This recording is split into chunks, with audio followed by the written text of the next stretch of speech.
Chapter 6. How does a China rabbit die? Can a China rabbit drown? Is my hat still on my head? These were the questions that Edward asked himself as he went sailing out over the blue sea. The sun was high in the sky, and from what seemed to be a very long way away, Edward heard Abilene calling his name.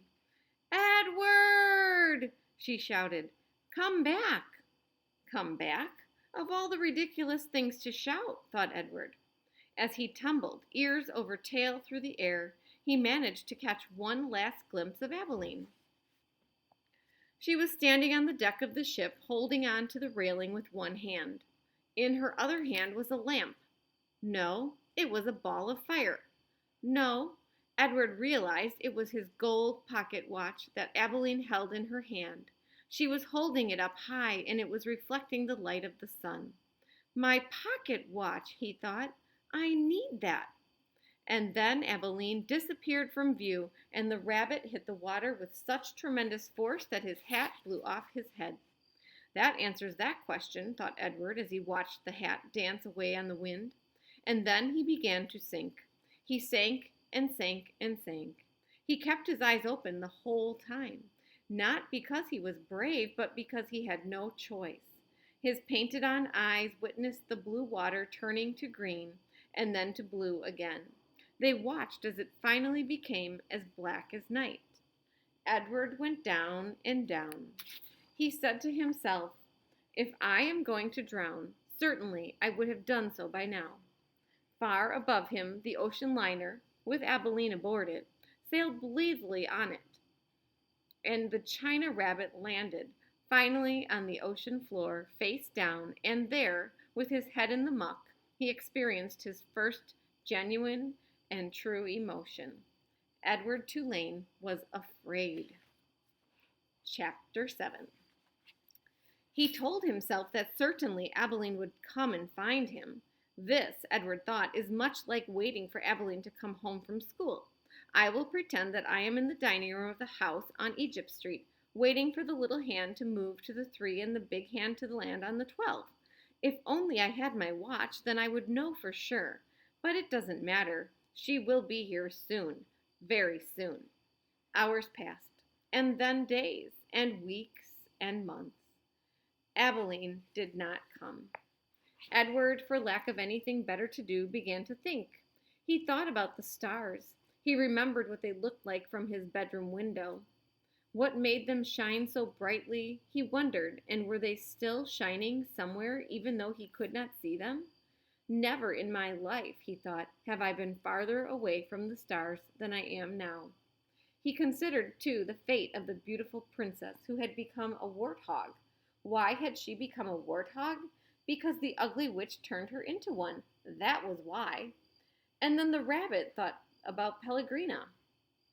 He felt in some way that he could not explain to himself that she was responsible for what had happened to him. It was almost as if it was she, and not the boys, who had thrown Edward overboard. She was like the witch in the story. No, she was the witch in the story. True, she did not turn him into a warthog, but just the same she was punishing him, although for what he could not say. On the 297th day of Edward's ordeal, a storm came. The storm was so powerful that it lifted Edward off the ocean floor and led him in a crazy, wild, and spinning dance. The water pummeled him and lifted him up and shoved him back down. Help, thought Edward. The storm in its ferocity actually flung him all the way out of the sea, and the rabbit glimpsed, for a moment, the light of an angry and bruised sky. The wind rushed through his ears. It sounded to him like Pellegrina laughing.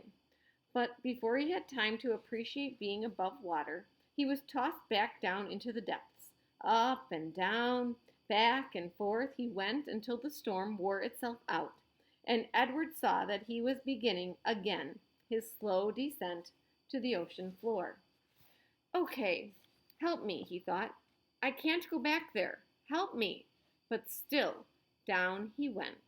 Down, down, down. And then, suddenly, the great wide net of a fisherman reached out and grabbed the rabbit. The net lifted him higher and higher until there was an almost unbearable explosion of light, and Edward was back in the world, lying on the deck of a ship, surrounded by fish. Ugh, what's this? Said a voice. Ain't no fish, said another, that's for sure. The light was so brilliant that it was hard for Edward to see, but finally shapes appeared out of the light and then faces, and Edward realized that he was looking up at two men, one young and one old. Looks like some toy, said the grizzled old man.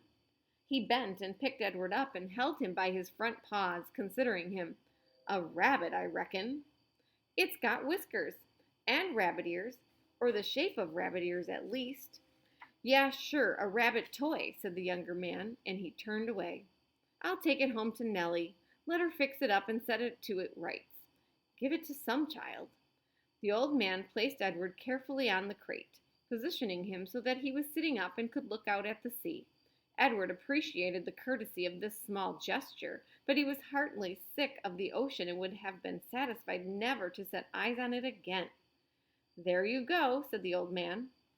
As they made their way back to shore, Edward felt the sun on his face and the wind blowing through the little bit of fur left on his ears, and something filled his chest, a wonderful feeling.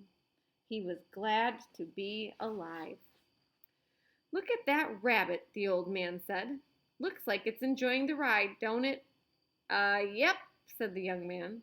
In fact, Edward Tulane was so happy to be back among the living that he did not even take umbrage at being referred to as it.